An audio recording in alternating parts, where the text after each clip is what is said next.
याद करते थे। महाराज के लिए उनके चारों पुत्र बहुत प्रिय थे, जैसे चार भुजाएं। फिर भी श्री राम अपने उत्तम गुणों के कारण सबसे अधिक प्रिय थे। इसका एक और कारण यह था कि वे साक्षात सनातन विष्णु थे और रावण वध की इच्छा रखने वाले देवताओं की प्रार्थना पर मनुष्य रूप में अवतरित हुए थे। उनके तेजस्वी रूप से महारानी कौशल्या उसी तरह शोभित होती थीं, जैसे इंद्र से माता अदिति। श्री राम अत्यंत सुंदर और पराक्रमी थे। वे कभी किसी के दोष नहीं देखते थे और धरती पर उनके समान कोई नहीं था। वे अपने पिता दशरथ के योग्य पुत्र थे, हमेशा शांतचित्त रहते और मधुर वचन बोलते थे। यदि कोई कठोर बात भी कह देता तो वे उसे उत्तर नहीं देते थे। यदि किसी ने एक बार भी उपकार किया तो वे उसके उसी एक उपकार से सदा संतुष्ट रहते थे। किसी के बार बार किए गए अपराधों को भी याद नहीं रखते थे। शस्त्र विद्या के अभ्यास के बावजूद वे समय निकालकर विद्वानों और सत्पुरुषों से शिक्षा लेते थे। वे अत्यंत बुद्धिमान थे, हमेशा प्रिय वचन बोलते और अपने पास आए लोगों से पहले स्वयं ही बातें करते थे। बल और पराक्रम से संपन्न होते हुए भी उन्हें कभी अहंकार नहीं होता था। वे कभी असत्य नहीं बोलते थे और हमेशा वृद्धजनों का सम्मान करते थे। प्रजा को श्री राम से और श्री राम को प्रजा से गहरा स्नेह था। वे अत्यंत दयालु, क्रोध को जीतने वाले और ब्राह्मणों के पूजक थे। दीन दुखियों के प्रति उनकी करुणा असीम थी। वे धर्म के रहस्यों को जानने वाले, इंद्रियों को वश में रखने वाले और भीतर बाहर से शुद्ध थे। उनका मन हमेशा धर्म, दया, उदारता और शरणागत रक्षा में लगा रहता था। वे अपने क्षत्रिय धर्म का पालन कर स्वर्ग की प्राप्ति को अपना लक्ष्य मानते थे। अशुभ कर्मों में उनकी कभी प्रवृत्ति नहीं होती थी और वे शास्त्र विरुद्ध बातों को सुनने में रुचि नहीं रखते थे। वे अपने तर्कों में बृहस्पति के समान कुशल थे। उनका शरीर स्वस्थ और अवस्था तरुण थी।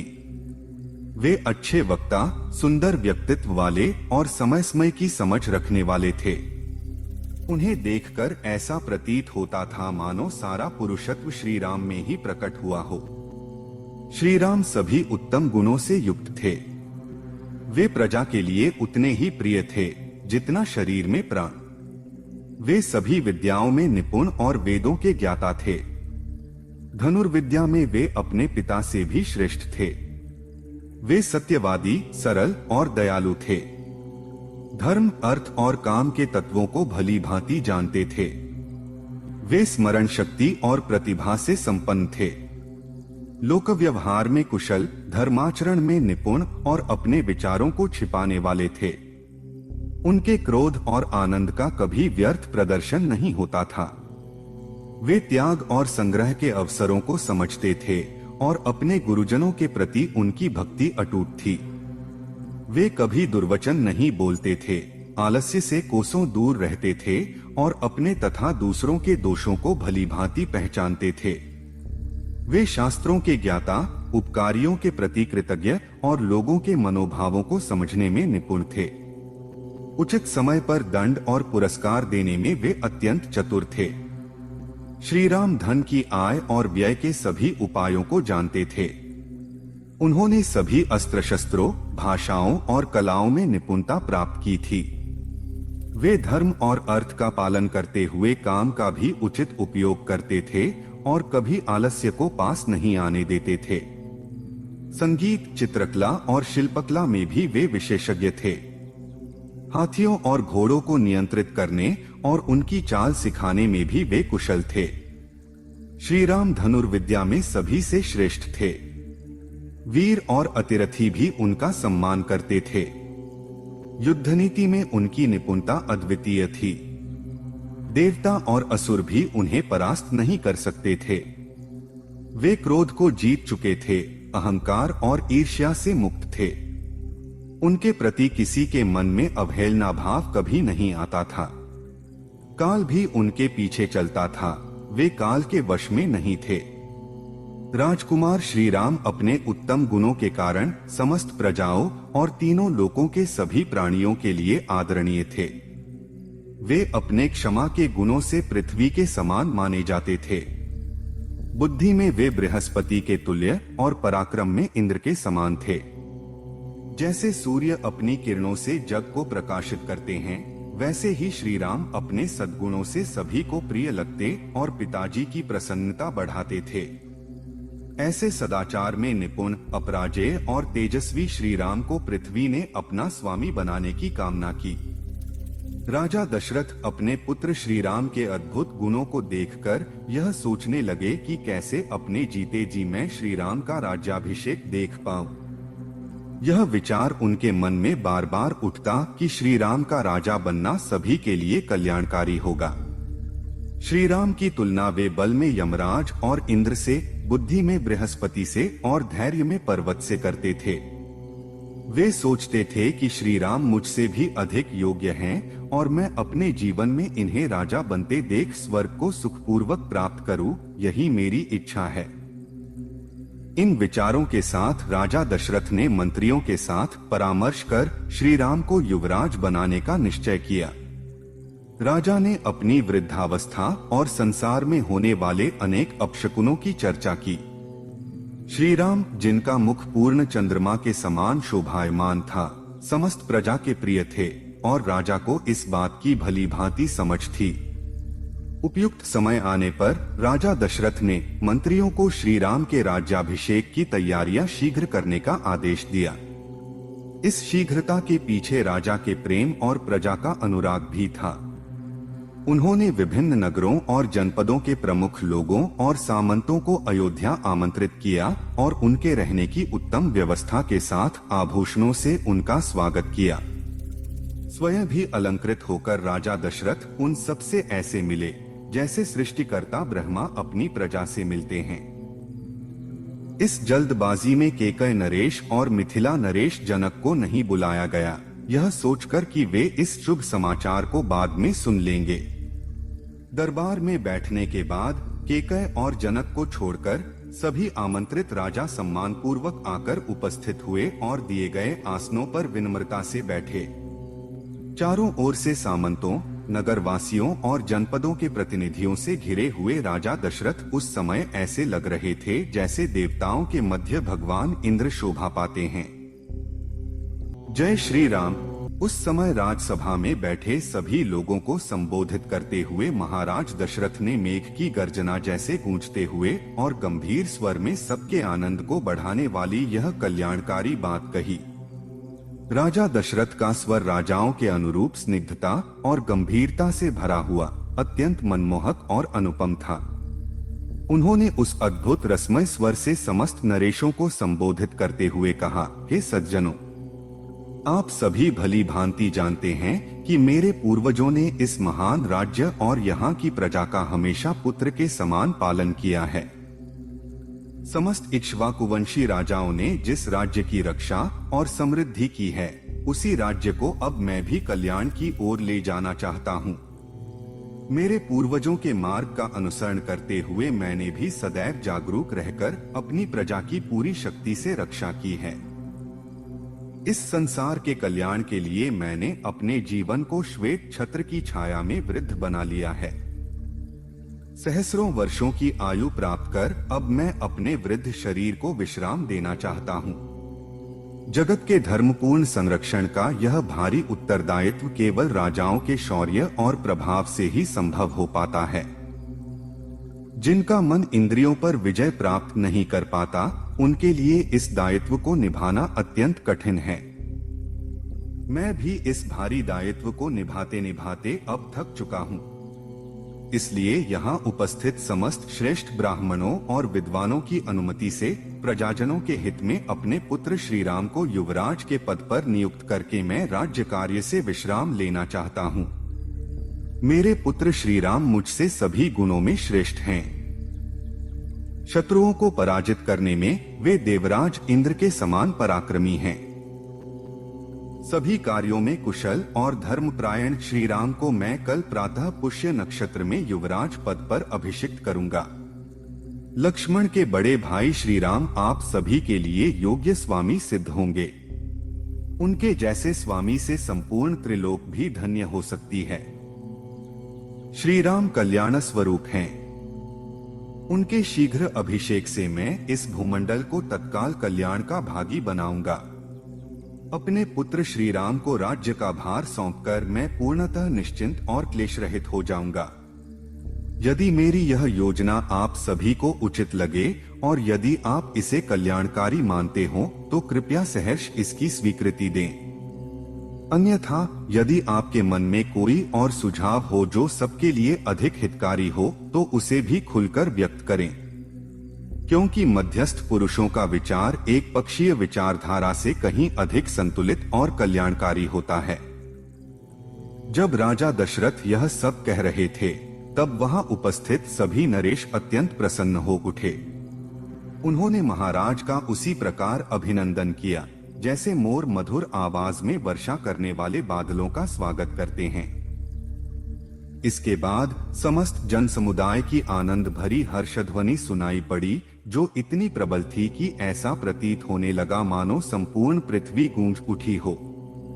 धर्म और राजनीति के ज्ञाता महाराज दशरथ के इस निर्णय को जानकर सभी ब्राह्मण, सेनापति, नगर और राज्य के प्रधान व्यक्ति परस्पर परामर्श के लिए एकत्र हुए। सबने मन में विचार कर एकमत से निर्णय लिया और तब उन्होंने वृद्ध महाराज दशरथ से इस प्रकार कहा, हे पृथ्वीपति, आपकी आयु हजारों वर्षों की हो चुकी है। अब आप वृद्ध हो चुके हैं। अतः अपने योग्य और समर्थ पुत्र श्री राम का अवश्य ही युवराज के पद पर अभिषेक कीजिए। हम सभी चाहते हैं कि रघुकुल के वीर और महाबाहु श्री राम को हम सफेद छत्र के नीचे गज पर सवार होते हुए देखें। राजा दशरथ ने जब यह बात सुनी तो वे प्रसन्न हुए, लेकिन अनजान बनते हुए सबके मनोभाव जानने की इच्छा से उन्होंने कहा, हे राजाओं, मेरी यह बात सुनकर आप सबने श्री राम को युवराज बनाने की जो इच्छा प्रकट की है उसके पीछे कौन सा कारण है, मैं जानना चाहता हूँ। कृपया मुझे स्पष्ट रूप से बताइए। मैं सदा धर्म के अनुसार इस पृथ्वी का पालन करता आया हूँ, फिर भी मेरे रहते हुए आप श्री राम को युवराज के रूप में क्यों देखना चाहते हैं? राजा दशरथ की इस बात को सुनकर नगर और राज्य के सभी श्रेष्ठ पुरुष एकमत होकर बोले, महाराज, आपके पुत्र श्री राम में असंख्य सद्गुण हैं। वे देवताओं के समान बुद्धिमान और सभी को प्रिय लगने वाले हैं। हम उनके गुणों का संक्षेप में वर्णन कर रहे हैं, कृपया उन्हें सुनिए। श्री राम सत्य पराक्रमी हैं, इंद्र के समान दिव्य गुणों से संपन्न हैं और इक्ष्वाकुवंश में सबसे श्रेष्ठ हैं। वे सत्यव्रती, धर्मपरायण और सज्जनों में अग्रणी हैं। धर्म और अर्थ को साकार करने वाले श्री राम चंद्रमा की तरह सुखदायी और पृथ्वी की तरह क्षमाशील हैं। बुद्धि में वे बृहस्पति और पराक्रम में देवराज इंद्र के समान हैं। श्री राम धर्म के ज्ञाता, सत्य प्रतिज्ञ, शीलवान, शांत और दीन दुखियों के संरक्षक हैं। वे कोमल स्वभाव के, स्थिर बुद्धि, सदा कल्याणकारी और प्रिय वचन बोलने वाले हैं। विद्वानों, ब्राह्मणों और वृद्धजनों के आदर और सेवा में सदा तत्पर रहते हैं। इसी कारण उनकी कीर्ति और यश इस संसार में फैल रहा है। श्री राम को देवताओं, असुरों और मनुष्यों के समस्त अस्त्रों का पूर्ण ज्ञान है। वे वेदों के मर्मज्ञ और सभी विद्याओं में निपुण हैं। संगीत शास्त्र में भी वे इस धरती पर सर्वश्रेष्ठ हैं। उनका स्वभाव साधु पुरुषों जैसा, हृदय उदार और बुद्धि विशाल है। श्रेष्ठ ब्राह्मणों ने उन्हें धर्म और राजनीति की उत्तम शिक्षा दी है। जब श्री राम अपने भाई लक्ष्मण के साथ युद्ध भूमि में जाते हैं तो विजय प्राप्त किए बिना कभी वापस नहीं लौटते। अयोध्या लौटने पर वे पुरवासियों का अपने स्वजनों की भांति कुशलक्षेम पूछते हैं। जैसे पिता अपने पुत्रों का हालचाल पूछता है, वैसे ही श्री राम भी सदा नगरवासियों से स्नेहपूर्वक उनका समाचार जानते हैं। पुरुष श्रेष्ठ श्री राम सदा ब्राह्मणों से यह पूछते रहते हैं कि आपके शिष्य आप लोगों की सेवा करते हैं न क्षत्रियों से यह जानना चाहते हैं कि आपके सेवक कवच आदि धारण करके आपकी सेवा में तत्पर रहते हैं न नगरवासियों पर कोई संकट आने पर वे बहुत दुखी हो जाते हैं और उनके घरों में कोई शुभ अवसर आने पर उन्हें पिता के समान प्रसन्नता होती है। श्री राम सत्य के मार्ग पर चलने वाले महान धनुर्धर वृद्धजनों के सेवक और इंद्रियों को वश में रखने वाले हैं। वे सदा मुस्कान के साथ वार्तालाप की शुरुआत करते हैं।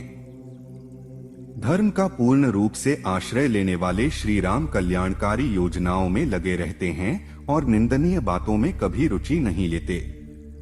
वे तर्कपूर्ण और श्रेष्ठ विचार प्रस्तुत करने में बृहस्पति के समान माने जाते हैं। उनकी भौहें सुंदर, आंखें बड़ी और हल्की लालिमा लिए हुए हैं। वे साक्षात विष्णु की भांति तेजस्वी और प्रभावशाली हैं। संपूर्ण लोगों को आनंदित करने वाले श्री राम अपने शौर्य, वीरता और पराक्रम से सदा प्रजा का संरक्षण करते हैं। उनकी इंद्रियां रागद्वेष से कभी दूषित नहीं होती। केवल इस पृथ्वी की ही नहीं बल्कि वे संपूर्ण त्रिलोकी की भी रक्षा करने में सक्षम हैं।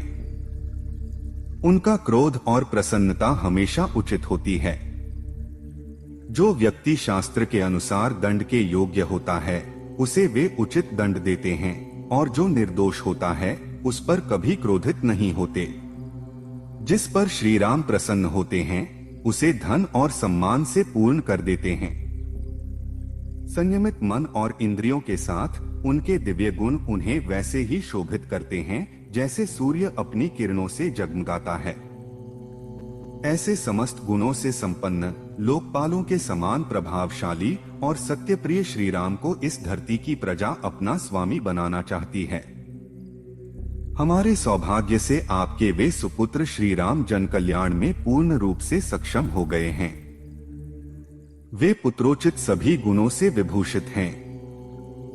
देवता, असुर, मनुष्य, गंधर्व और नाग सभी जातियों के लोग तथा राज्य और राजधानी में आने जाने वाले नगरवासियों और ग्रामीणजनों की जुबान पर श्री रामचंद्र जी का यश गूंजता है।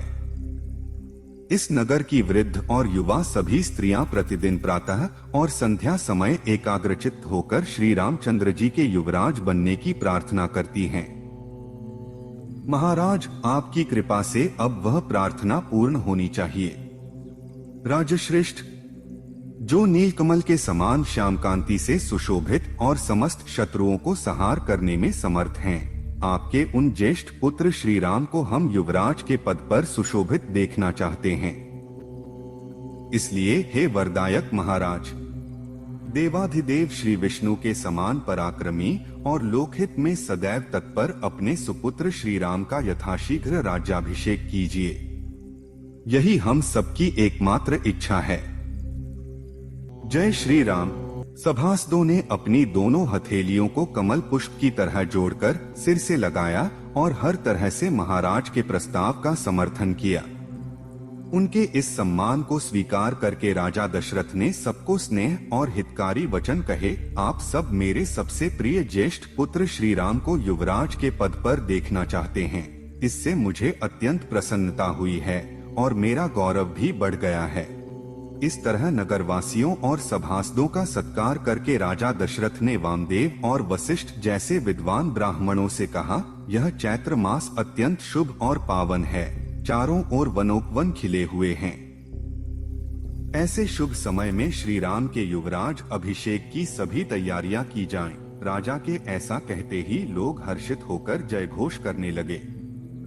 धीरे धीरे जब यह कोलाहल शांत हुआ तब प्रजा के पालनहार राजा दशरथ ने महर्षि वशिष्ठ से कहा, भगवान श्री राम के अभिषेक के लिए जो भी आवश्यक कर्म हैं, उन्हें विस्तार से बताइए और आज ही सभी तैयारियों के लिए सेवकों को निर्देश दीजिए। राजा की आज्ञा पाकर महर्षि वशिष्ठ ने हाथ जोड़कर खड़े सेवकों को आदेश दिया, तुम लोग स्वर्ण, बहुमूल्य रत्न, देव पूजन की सामग्री, सभी प्रकार की औषधियां, श्वेत पुष्पों की मालाएं, घी, अलग अलग पात्रों में शहद और घी, नवीन वस्त्र, रथ, सभी प्रकार के अस्त्र शस्त्र, चतुरंगिनी सेना, उत्तम लक्षणों से युक्त हाथी, चवरी गाय के पूंछ के बालों से बने 2 व्यजन ध्वज, श्वेत छत्र स्वर्ण से जगमगाते 100 कलश, सोने से जड़ी सींगों वाला बैल, संपूर्ण व्याघ्र चर्म और सभी आवश्यक वस्तुएं एकत्र करो और कल प्रातःकाल महाराज की अग्निशाला में पहुंचा दो।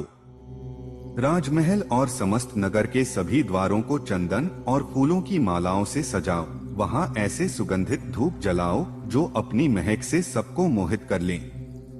दही, दूध और घी से बने उत्तम और स्वादिष्ट व्यंजन तैयार करो जो 1 लाख ब्राह्मणों के भोजन के लिए पर्याप्त हो। कल प्रातःकाल विद्वान ब्राह्मणों को सम्मान सहित भोजन कराकर उन्हें दक्षिणा और उपहार दो। सूर्योदय होते ही स्वस्तिवाचन के लिए ब्राह्मणों को आमंत्रित करो और उनके बैठने की समुचित व्यवस्था करो। नगर के सभी मार्गों पर जल का छिड़काव कराओ और चारों ओर पताकाएं फहराओ। सभी कुशल संगीतकार और सुंदर आभूषणों से सजी हुई नृत्यांगनाएं राजमहल के प्रवेश द्वार पर अपनी कला के प्रदर्शन के लिए उपस्थित रहें।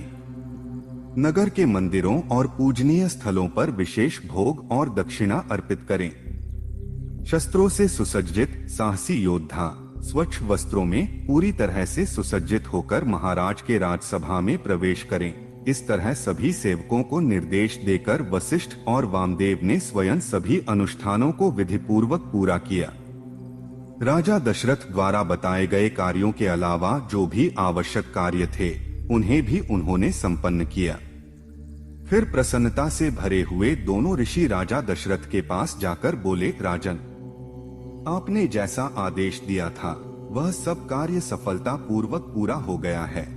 इसके बाद राजा दशरथ ने सुमंत्र को बुलाकर कहा, सुमंत्र, शीघ्र जाओ और मेरे परम प्रिय पुण्यात्मा श्री राम को आदर पूर्वक यहाँ ले आओ। राजाज्ञा पाकर सुमंत्र ने जो आज्ञा कहा और तत्काल रथ लेकर श्री राम को सम्मान पूर्वक राजसभा में ले आए। उस भव्य राजभवन में पूर्व, उत्तर, पश्चिम और दक्षिण दिशा के राजा, म्लेच्छ, आर्य और जंगलों एवं पर्वतों में रहने वाले सभी लोग राजा दशरथ की वैसे ही उपासना कर रहे थे जैसे देवता देवराज इंद्र की करते हैं। उस सभा के बीच अट्टालिका में बैठे राजा दशरथ मरुदगणों के बीच देवराज इंद्र की तरह चमक रहे थे। तभी उन्होंने अपने तेजस्वी पुत्र श्री राम को अपनी ओर आते देखा, जिनका पराक्रम पूरे संसार में प्रसिद्ध था। उनकी भुजाएं विशाल और बलशाली थीं और वे मस्त गजराज के समान ऐश्वर्य के साथ चलते थे। उनके मुख की आभा चंद्रमा को भी मात देती थी। श्री राम का दर्शन सभी के लिए अत्यंत सुखदायक था। उनके रूप और गुणों से लोग मंत्रमुग्ध हो जाते थे। जिस तरह तपती गर्मी में मेघ आनंद देते हैं, वैसे ही श्री राम अपनी प्रजा को प्रसन्नता प्रदान करते थे।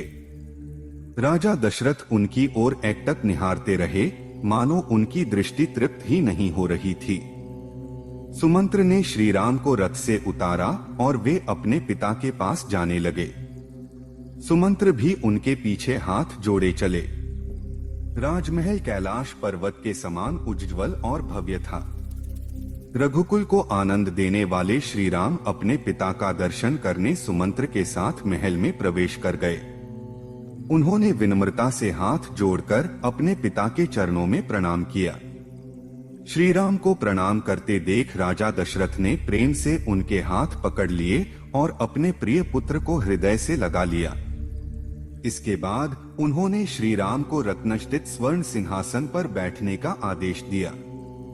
श्री राम जब उस सिंहासन पर बैठे तो उनकी आभा से पूरा दरबार प्रकाशित हो उठा, मानो शरद ऋतु का आकाश चंद्रमा की रोशनी से जगमगा रहा हो। राजा दशरथ ने अपने प्रिय पुत्र की ओर देखते हुए प्रसन्नता से कहा, बेटा, तुम्हारा जन्म मेरी महारानी कौशल्या के गर्भ से हुआ है। तुम अपनी माता के सदृश ही दिव्य और गुणवान हो। अपने गुणों से तुम मुझसे भी श्रेष्ठ हो और इस कारण मेरे अत्यंत प्रिय पुत्र हो। तुम्हारे सद्गुणों ने समस्त प्रजा को आनंदित कर दिया है, इसलिए कल पुष्य नक्षत्र के शुभ संयोग में तुम युवराज के पद को ग्रहण करो। यद्यपि तुम स्वभाव से ही सद्गुणों से युक्त हो, फिर भी स्नेहवश मैं तुम्हें कुछ हितकारी बातें बताना चाहता हूँ। सदा विनम्रता को अपनाओ और अपनी इंद्रियों को संयमित रखो। काम और क्रोध से उत्पन्न बुराइयों को त्याग दो। न्याय के मार्ग पर चलते हुए गुप्तचरों और प्रत्यक्ष रूप से प्रजा के हितों की जानकारी लेते रहो। मंत्रियों, सेनापतियों और प्रजाजनों को सदा प्रसन्न रखने का प्रयास करो। जो राजा अपने भंडारगृह और शस्त्रागार को समृद्ध रखते हुए मंत्रियों, सेनापतियों और प्रजा को संतुष्ट करता है, वह उसी तरह आनंदित रहता है जैसे अमृत पाकर देवता प्रसन्न होते हैं।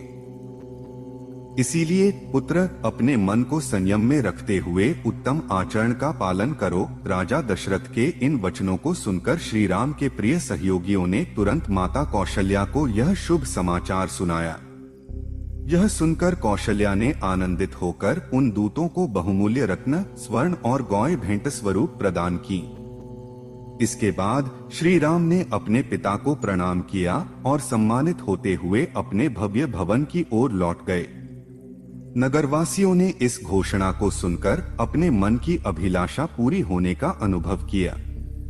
वे हर्ष से भर गए और अपने घरों को लौटकर अपने अपने देवताओं की पूजा अर्चना में लग गए ताकि यह शुभ अवसर सफलता से संपन्न हो सके।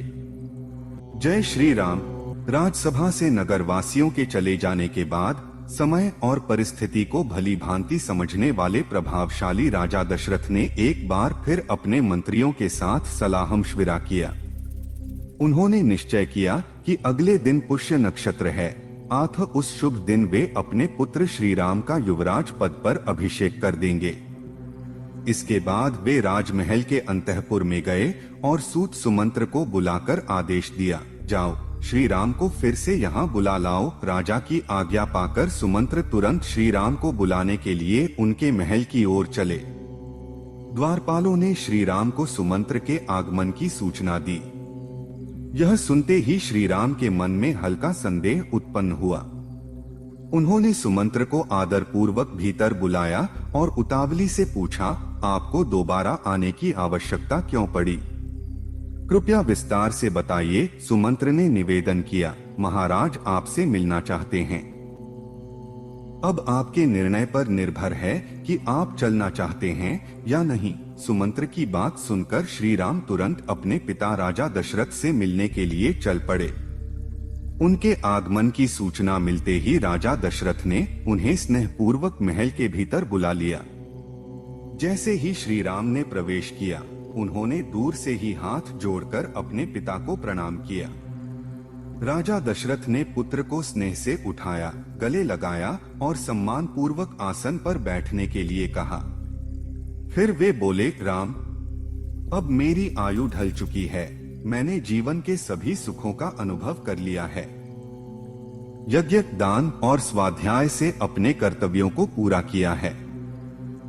अब मेरा अंतिम कर्तव्य तुम्हें युवराज पद पर अभिषिक्त करना है।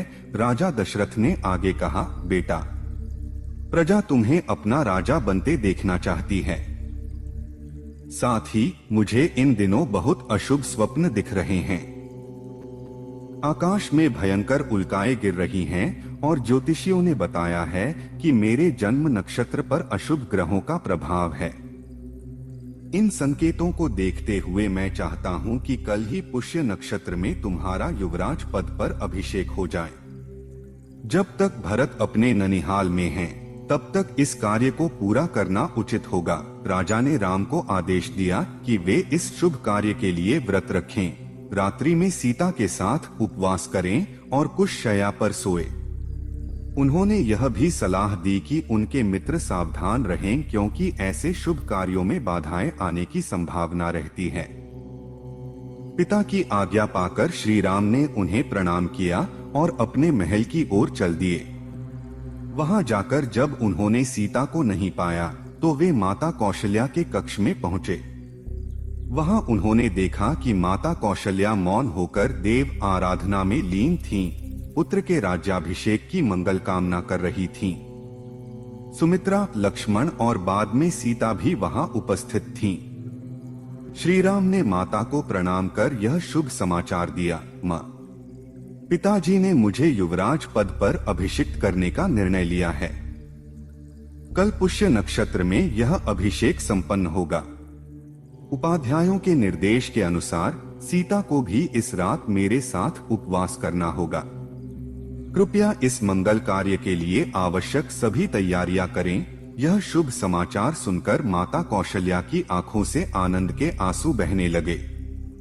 उन्होंने कहा, बेटा राम, तुम दीर्घायु हो। तुम्हारे मार्ग में आने वाली सभी बाधाएं समाप्त हों। तुम अपने सद्गुणों से इस राजलक्ष्मी को प्राप्त कर पूरे कुल को आनंदित करो। मैंने जो व्रत और तप किए थे वे आज सफल हो गए। इसके बाद श्री राम ने लक्ष्मण की ओर देख मुस्कुराते हुए कहा, लक्ष्मण, तुम मेरे साथ इस राज्य का पालन करो। तुम मेरे लिए केवल भाई ही नहीं, मेरे अंतरात्मा हो। इस राज्य लक्ष्मी में तुम्हारा भी समान अधिकार है। लक्ष्मण ने यह सुनकर भाई के प्रति स्नेह और कृतज्ञता प्रकट की। इसके पश्चात श्री राम ने दोनों माताओं को प्रणाम किया और सीता के साथ अपने महल को प्रस्थान किया। जय श्री राम। जब महाराज दशरथ ने श्री रामचंद्र जी को अगले दिन होने वाले अभिषेक के विषय में जरूरी बातें बता दी, तब उन्होंने अपने पुरोहित वशिष्ठ जी को बुलाया और कहा, हे तपस्वी जो नियम पूर्वक व्रत का पालन करते हैं, आप जाइए और श्री राम से उपवास व्रत का पालन कराइए ताकि उनके राज्याभिषेक में कोई विघ्न न आए और सब कुछ मंगलमय हो। राजा की आज्ञा मानकर वेदों के ज्ञाता, महान विद्वान और व्रतधारी वशिष्ठ जी ब्राह्मणों के योग्य सजेधजे रथ पर सवार होकर श्री राम के महल की ओर चल पड़े। श्री राम का महल सफेद बादलों की तरह चमकता था। वहां पहुंचकर वशिष्ठ जी ने रथ से 3 द्वार पार किए। महर्षि के आगमन की सूचना मिलते ही श्री राम बड़े आदर और उत्साह के साथ उनका स्वागत करने के लिए घर से बाहर निकले। श्री राम ने खुद आगे बढ़कर महर्षि का हाथ थामा और उन्हें रथ से उतारा। श्री राम की विनम्रता और आदर भाव देखकर वशिष्ठ जी ने उन्हें आशीर्वाद दिया और प्रसन्न होकर कहा, श्री राम, तुम्हारे पिता तुमसे बहुत प्रसन्न। श्री राम और सीता को उपवास व्रत की विधि बताई। इसके बाद श्री राम ने अपने पिता के गुरु वशिष्ठ जी का आदर पूर्वक पूजन किया। वशिष्ठ जी ने अनुमति लेकर महल से प्रस्थान किया। श्री राम कुछ देर अपने मित्रों के साथ बैठे रहे, फिर सभी से विदा लेकर अपने महल में लौट गए। उस समय श्री राम का महल आनंदित लोगों से भरा हुआ था और ऐसा प्रतीत हो रहा था जैसे कोई खिला हुआ कमल सरोवर हो। वशिष्ठ जी जब श्री राम के महल से बाहर निकले तो उन्होंने देखा कि अयोध्या की सड़कों पर लोगों की भीड़ उमड़ी हुई है। हर तरफ लोगों के झुंड लगे थे जो श्री राम के राज्याभिषेक को देखने के लिए अत्यंत उत्साहित थे। अयोध्या के मार्ग जनसमूह से खचाखच भरे थे और लोगों की हर्षध्वनि समुद्र की गर्जना जैसी सुनाई दे रही थी। उस दिन अयोध्या के हर घर में उत्सव का माहौल था। ऊंचे ऊंचे ध्वज लहरा रहे थे। गलियों और सड़कों को साफ कर छिड़काव किया गया था। हर व्यक्ति सूर्योदय के शीघ्र होने की प्रार्थना कर रहा था ताकि वे इस शुभ अवसर को देख सकें। वशिष्ठ जी ने इस जनसमूह के बीच से रास्ता बनाते हुए धीरे धीरे राजमहल की ओर प्रस्थान किया। सफेद बादलों की तरह चमकते महल में प्रवेश कर वे राजा दशरथ से उसी भव्यता से मिले जैसे बृहस्पति इंद्र से मिलते हैं। वशिष्ठ जी को आते देख राजा दशरथ अपने सिंहासन से उठ खड़े हुए और आदर पूर्वक पूछा, हे मुनिवर, क्या आपने मेरा अभिप्राय पूरा किया? वशिष्ठ जी ने उत्तर दिया, हाँ, मैंने सब कुछ कर दिया है। वहां उपस्थित सभी सभासद भी पुरोहित जी के सम्मान में खड़े हो गए। इसके बाद वशिष्ठ जी की आज्ञा से राजा दशरथ ने जनसमूह को विदा किया और पर्वत की गुफा में जाने वाले सिंह की भांति अपने अंतःपुर में प्रवेश किया। इंद्र के महल जैसी भव्यता वाले उस राजभवन में, जहां सुंदर वस्त्राभूषणों से सुसज्जित रानियां उपस्थित थीं, राजा दशरथ ने उसी गरिमा के साथ प्रवेश किया जैसे चंद्रमा तारों से भरे आकाश में प्रवेश करता है। जय श्री राम।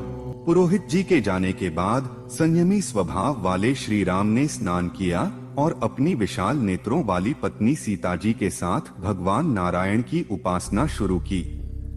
उन्होंने श्रद्धापूर्वक हविष्य पात्र को प्रणाम किया और प्रज्वलित अग्नि में भगवान विष्णु की प्रसन्नता के लिए विधिपूर्वक हविष्य की आहुति दी। इसके बाद अपने प्रिय उद्देश्य की सिद्धि का संकल्प लेकर श्री राम ने यज्ञशेष हविष्य का सेवन किया और मौन रहकर संयमित मन से सीता जी के साथ भगवान विष्णु के सुंदर मंदिर में अच्छी तरह बिछी कुश की चटाई पर विश्राम किया। जब रात के 3 पहर बीत गए और केवल 1 पहर शेष रहा, तब श्री राम शयन से उठे। उन्होंने तुरंत सभा मंडप को सजाने की आज्ञा दी। सूत, मागध और भाटों की मधुर वाणी सुनते हुए श्री राम ने प्रातःकाल की संध्योपासना की और फिर एकाग्रचित्त होकर जप करने लगे। इसके बाद उन्होंने रेशमी वस्त्र धारण किए, भगवान मधुसूदन को प्रणाम किया और उनका स्तवन किया।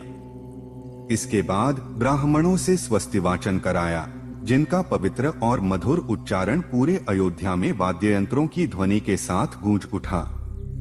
जब अयोध्या वासियों को यह समाचार मिला कि श्री राम ने सीता जी के साथ उपवास व्रत आरंभ कर दिया है, तो सभी के हृदय में आनंद की लहर दौड़ गई।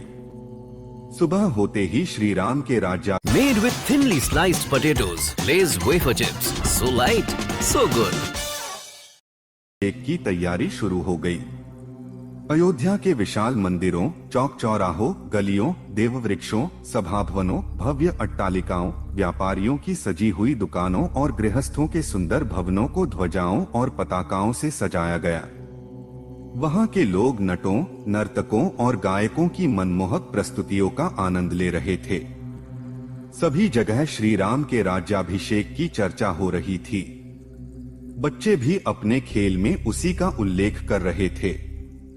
अयोध्यावासियों ने राजमार्ग को फूलों से सजा दिया और वहां सुगंधित धूप से वातावरण को सुरभित कर दिया। प्रकाश की व्यवस्था के लिए सड़कों के दोनों ओर सुंदर दीपस्तंभ लगाए गए, जो वृक्षों की तरह अनेक शाखाओं से युक्त थे। नगरवासियों के मन में श्री राम के राज्याभिषेक को देखने की तीव्र इच्छा थी। सभी लोग राजा दशरथ की प्रशंसा करते हुए कह रहे थे, अहो, इक्ष्वाकु वंश को गौरवान्वित करने वाले महाराज दशरथ सचमुच महान हैं, जो अपनी बढ़ती आयु को देखकर श्री राम को युवराज बनाने जा रहे हैं। भगवान का हम सब पर बड़ा अनुग्रह है कि श्री राम जैसे धर्मपरायण, विद्वान और स्नेही राजा हमें प्राप्त होंगे, जो हमारी चिरकाल तक रक्षा करेंगे। इस शुभ समाचार को सुनकर अयोध्या के चारों ओर से लोग नगर में एकत्रित हो गए। वहां की भीड़ इतनी बढ़ गई कि नगर का कोलाहल महासागर की गर्जना के समान सुनाई देने लगा। अयोध्या उस समय इंद्रपुरी की भांति सजीदगी और उत्साह से भरी हुई दिखाई दे रही थी।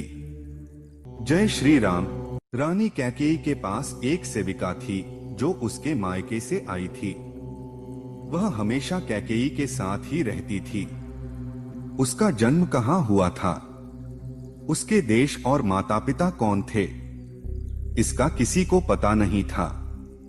राजतिलक से एक दिन पहले वह अपनी इच्छा से ही कैकेयी के चंद्रमा जैसे चमकते हुए महल की छत पर जा चढ़ी। उस सेविका का नाम मंथरा था। उसने उस महल की छत से देखा कि अयोध्या की सड़कों पर पानी का छिड़काव किया गया है और पूरी नगरी में हर जगह खिले हुए कमल और अन्य फूल बिखे हुए हैं। हर तरफ कीमती झंडे लहरा रहे हैं। इन ध्वजों से पूरी अयोध्या की शोभा बढ़ गई है। राजमार्गों पर चंदन मिश्रित जल का छिड़काव किया गया है और अयोध्या के सभी लोग उपटन लगाकर स्नान कर चुके हैं। श्री राम द्वारा दिए गए फूलों की माला और मिठाई हाथ में लिए ब्राह्मण लोग हर्ष से जयकारे लगा रहे हैं। मंदिरों के दरवाजे चूने और चंदन से सजाए गए हैं और पूरे नगर में तरह तरह के वाद्य यंत्रों की मधुर ध्वनि गूंज रही है। लोग आनंद में डूबे हुए हैं और वेद पाठकों की आवाज चारों ओर सुनाई दे रही है। श्रेष्ठ हाथी और घोड़े खुशी से फूले नहीं समा रहे हैं और गाय बैल प्रसन्न होकर रंभा रहे हैं।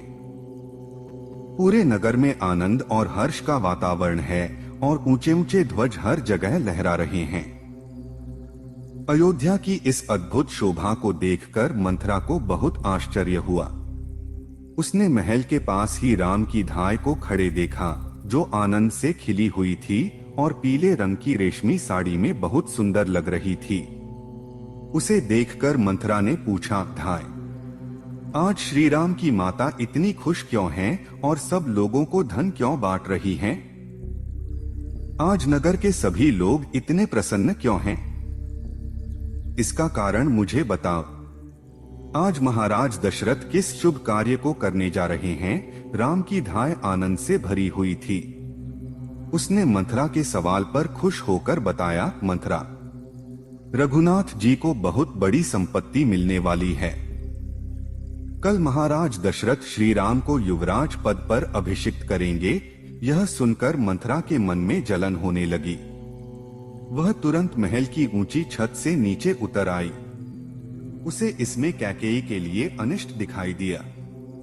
वह गुस्से से भरी हुई सीधी कैकेयी के पास गई, जो अपने महल में लेटी हुई थी।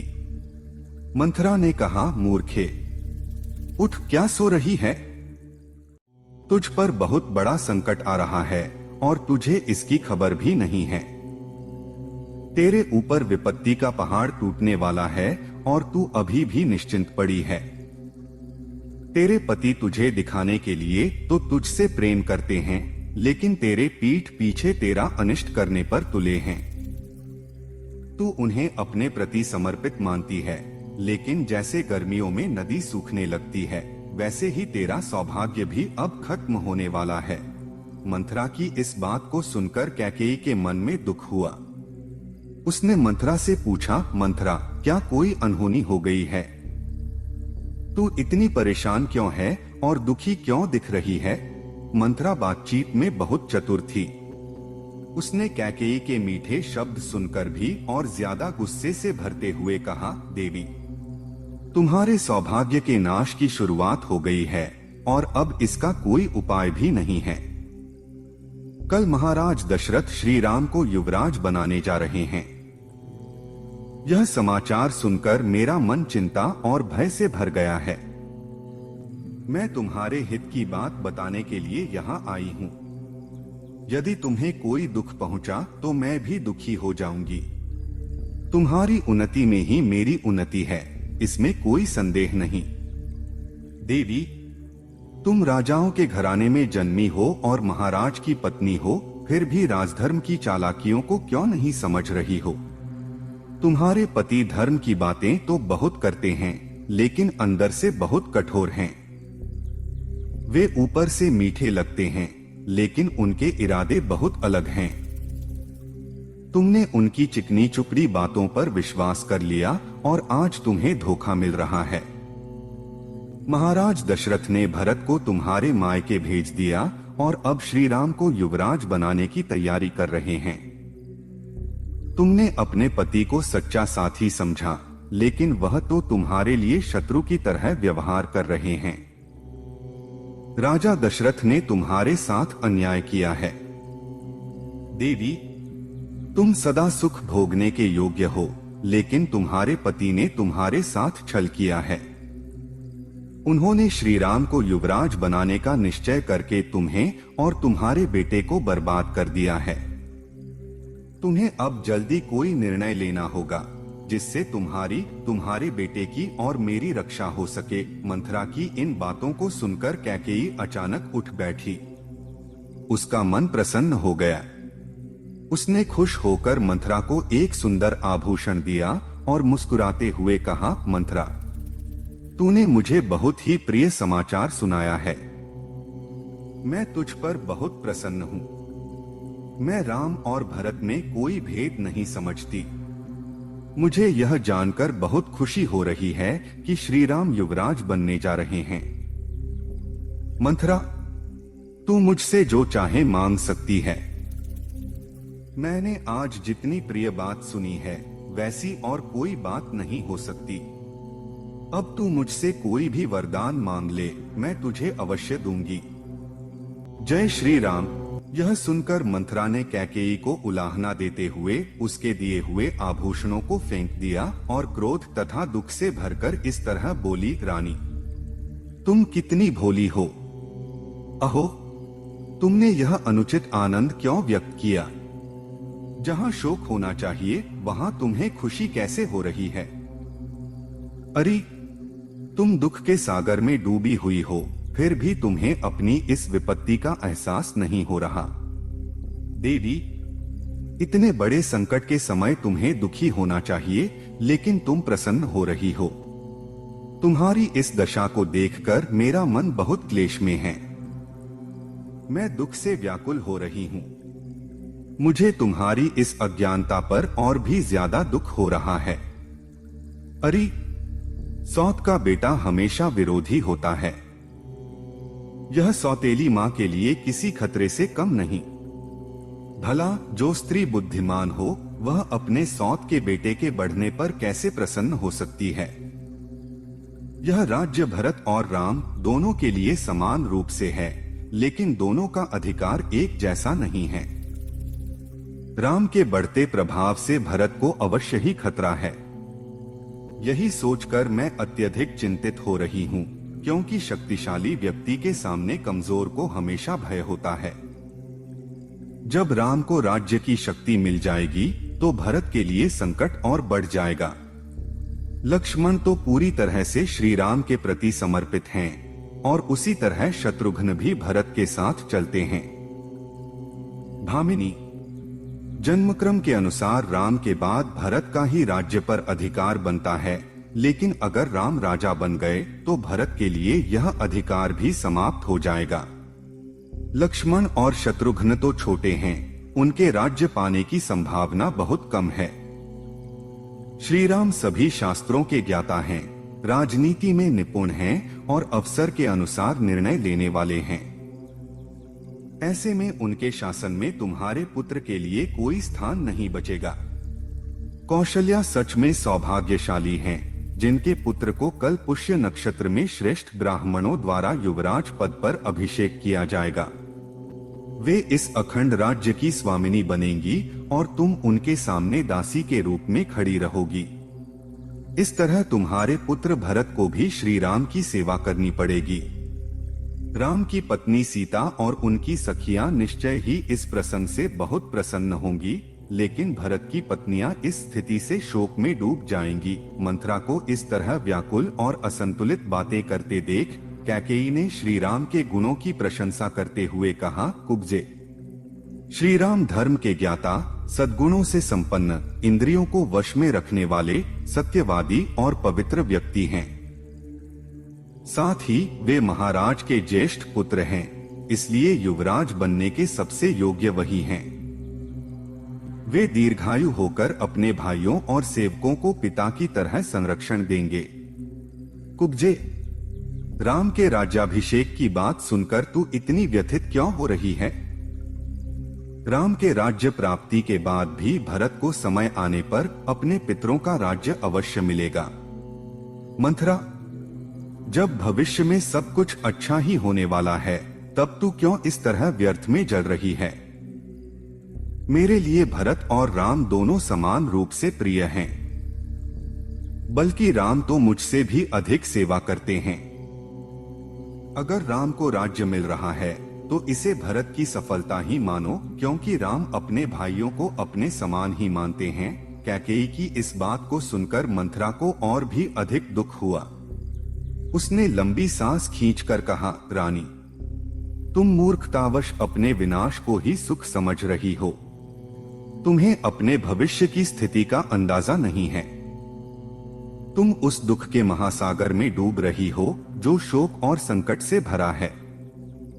जब राम राजा बन जाएंगे तो उनके पुत्र को ही राज्य मिलेगा और भरत हमेशा के लिए अपने अधिकार से वंचित हो जाएंगे। भामिनी, राजकुल में सभी पुत्रों को राज्य नहीं मिलता। अगर सबको राज्य दे दिया जाए तो भारी संकट खड़ा हो जाएगा। इसलिए ज्येष्ठ पुत्र को ही राज्य सौंपा जाता है और यदि वह अयोग्य हो तभी किसी अन्य को अधिकार मिलता है। लेकिन राम सभी गुणों से युक्त हैं, इसलिए भरत के लिए कोई अवसर नहीं बचेगा। तुम्हारा पुत्र इस राज्य के अधिकार से वंचित होकर सुखों से भी दूर हो जाएगा। मैं तुम्हारे हित की बात कहने आई हूँ। लेकिन तुम तो अपने शत्रु के उन्नति पर ही प्रसन्न हो रही हो। अगर राम को निष्कंटक राज्य मिल गया तो भरत को या तो देश छोड़ना पड़ेगा या फिर वे किसी बड़ी विपत्ति में पड़ सकते हैं। तुमने पहले ही भरत को मामा के घर भेजकर उनसे राजा के स्नेह को दूर कर दिया।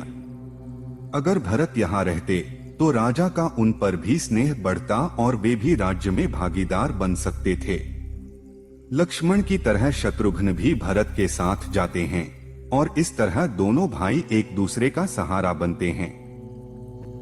जैसे वन में कांटों से घिरे पेड़ को काटना कठिन होता है, वैसे ही अगर भरत और शत्रुघ्न यहाँ होते तो राम के प्रभाव को संतुलित कर सकते थे।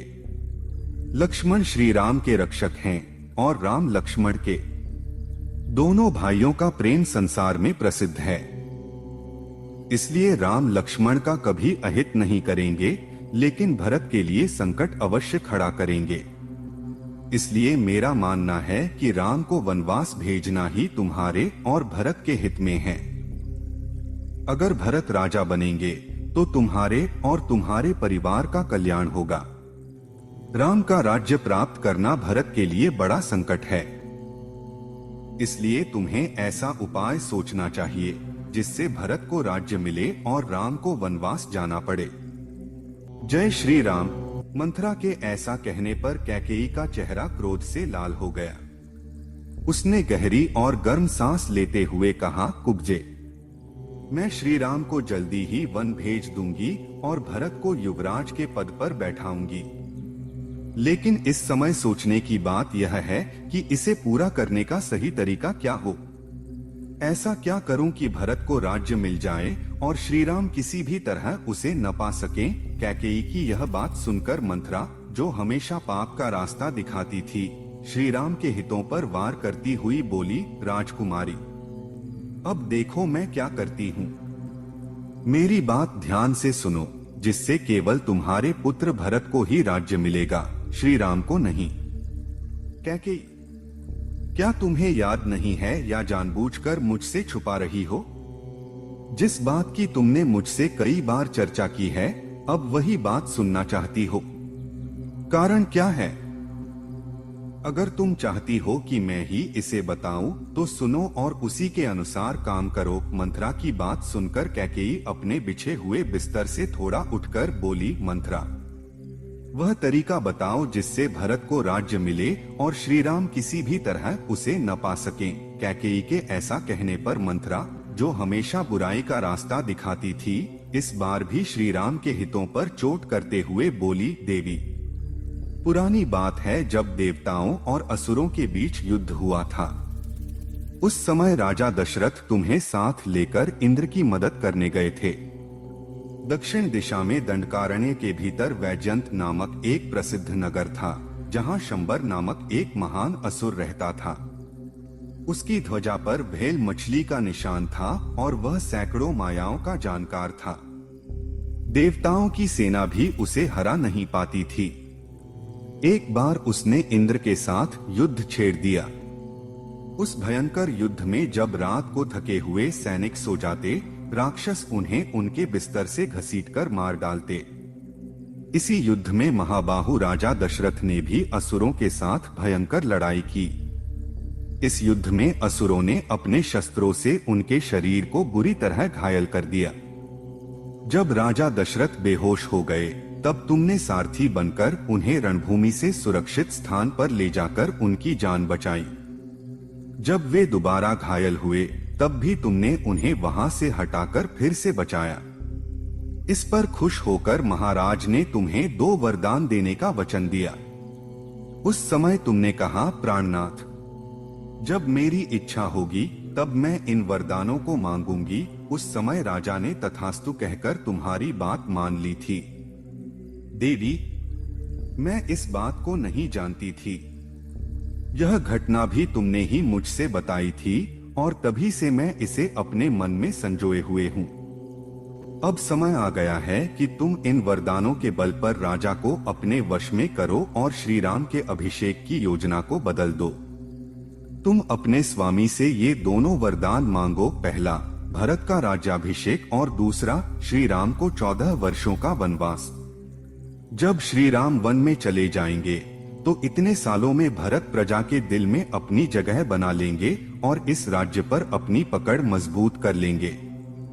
अश्वपति कुमारी, अब तुम साधारण कपड़े पहन लो और क्रोध भवन में जाकर बिना बिस्तर के जमीन पर लेट जाओ। जब राजा आए तो उनकी ओर देखना भी मत और न ही उनसे कोई बात करना। जैसे ही राजा तुम्हें इस हालत में देखें, तुम रोते हुए जमीन पर लौटने लगना। इसमें कोई संदेह नहीं कि राजा दशरथ तुम्हें बहुत प्रेम करते हैं। तुम्हारे लिए वे कुछ भी कर सकते हैं, यहाँ तक कि अपने प्राण भी त्याग सकते हैं। राजा तुम्हें मनाने के लिए सोना, चांदी, रत्न और बहुमूल्य वस्त्र देंगे, लेकिन तुम्हें उनकी ओर ध्यान नहीं देना है। जब राजा पूरी तरह से तुम्हें मनाने के लिए तैयार हो जाएं, तब उनसे अपने दोनों वरदान मांग लेना। पहले वरदान में भरत को राज्य दिलाने की बात करना और दूसरे में श्री राम को 14 वर्षों के लिए वन भेजने की। जब श्री राम 14 वर्षों के लिए वन चले जाएंगे, तब तुम्हारे पुत्र भरत इस राज्य पर पूरी तरह अधिकार कर लेंगे और प्रजा के दिलों में अपनी जगह बना लेंगे। इसके बाद जब श्री राम लौटेंगे, तब भी भरत की जड़ें इतनी गहरी हो चुकी होंगी कि उन्हें हटाना मुश्किल होगा। इसलिए इस समय तुम्हें राजा को अपने वचनों में बांधना होगा और श्री राम के अभिषेक को रोकना होगा। मंथरा ने इस तरह की बातें कहकर कैकेयी के मन में गलत बातों को सही साबित कर दिया। कैकेयी को उसकी बात पर पूरा भरोसा हो गया और वह मन ही मन बहुत खुश हो गई। भले ही वह समझदार थी, लेकिन मंथरा की बातों में आकर वह एक नादान लड़की की तरह गलत रास्ते पर चल पड़ी और अनुचित काम करने को तैयार हो गई। उसे मंथरा की चतुराई पर बहुत आश्चर्य हुआ और उसने कहा, हे कुब्जे, तू बड़ी चतुर और समझदार है। मैं तेरी सलाह को नजरअंदाज नहीं करूंगी। अपनी बुद्धि से किसी काम को तय करने में तू सभी कुब्जाओं में सबसे श्रेष्ठ है। तू ही मेरी सच्ची हितैषिणी है और हमेशा मेरी भलाई के लिए सावधान रहती है। अगर तू न होती तो राजा जो षड्यंत्र रच रहे हैं वह मुझे कभी समझ में न आता। तेरे अलावा जितनी भी कुब्जाएं हैं वे सभी अनाकर्षक, टेढ़मेढ़े और बुरी प्रवृत्ति वाली हैं। लेकिन तू भले ही थोड़ा झुकी हुई है, फिर भी देखने में सुंदर है।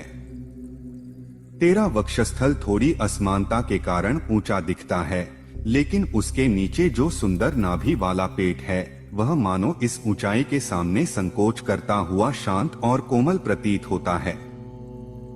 तेरा विस्तृत जघन और सुडौल स्तन तुझे और भी आकर्षक बनाते हैं।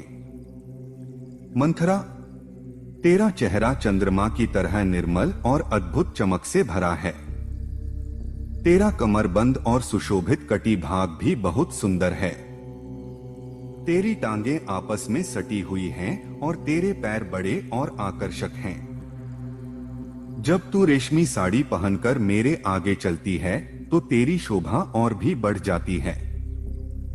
असुरराज शंबर को जितनी मायाओं का ज्ञान था वे सभी तेरे भीतर स्थित हैं।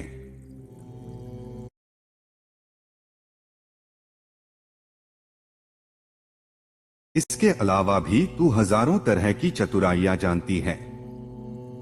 यही सब तेरी कुब्जता में बसी हुई हैं, जो तेरी मति, स्मृति, राजनीति और मायाओं का भंडार है।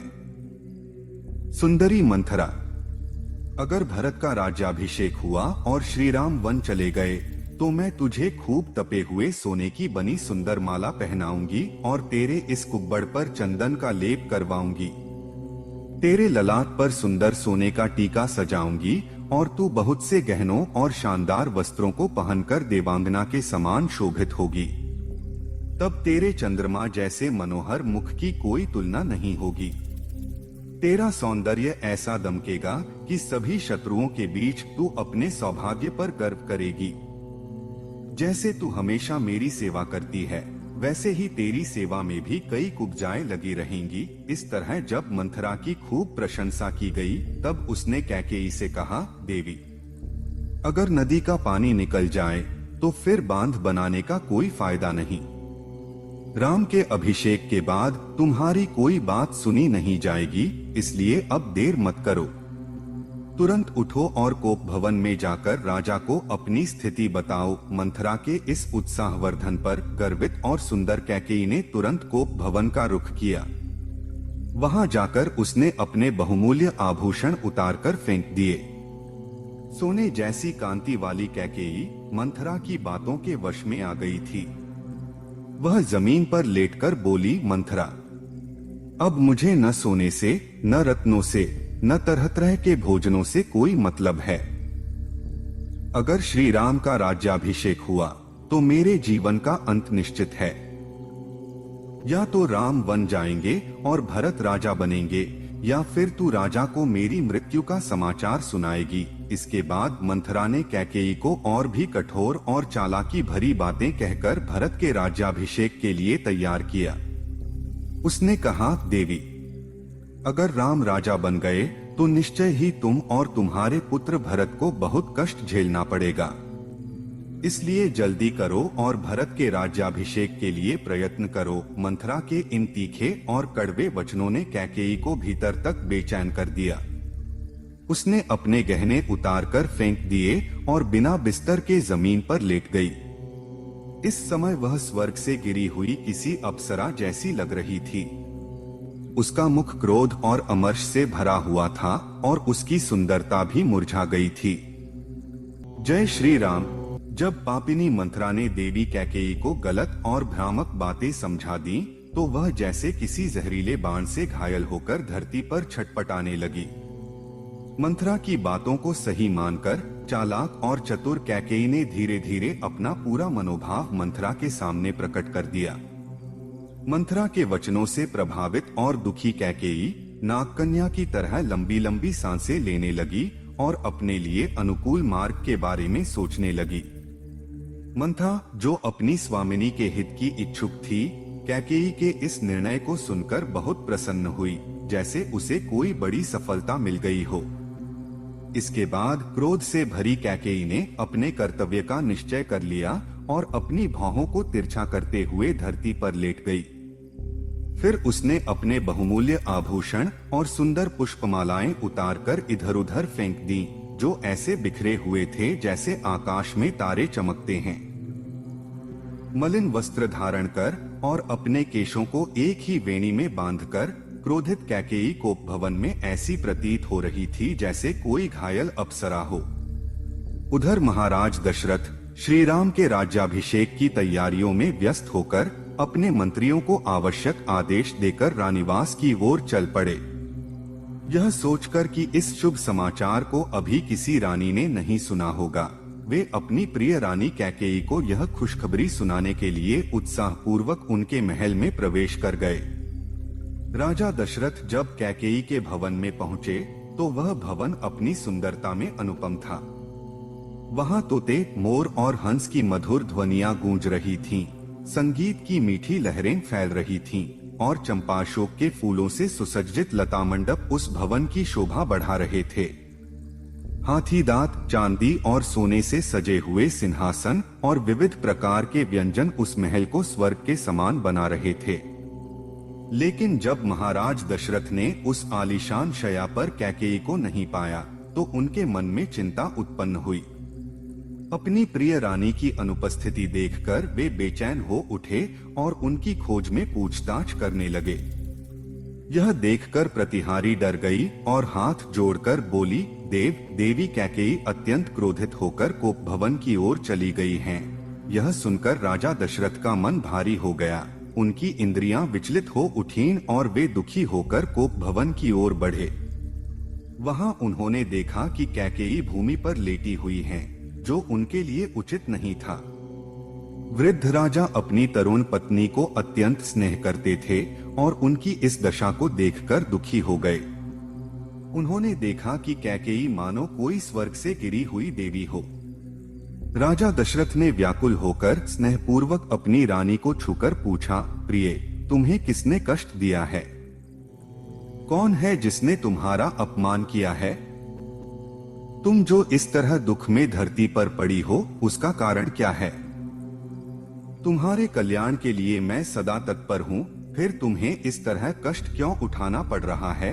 राजा ने आश्वासन दिया, जो भी तुम्हारी इच्छा है निसंकोच कहो। मैं अपने प्राणों की आहुति देकर भी तुम्हारी इच्छा पूरी करूंगा। जो कुछ भी तुम्हारे मन में है उसे स्पष्ट कहो। राजा दशरथ के इन स्नेहमय वचनों को सुनकर कैकेयी को थोड़ी सांत्वना मिली, लेकिन वह अपने स्वार्थपूर्ण उद्देश्य को पूरा करने के लिए राजा को और अधिक दुख देने को तैयार हो गई। जय श्री राम। राजा दशरथ कामदेव के बाणों से व्याकुल होकर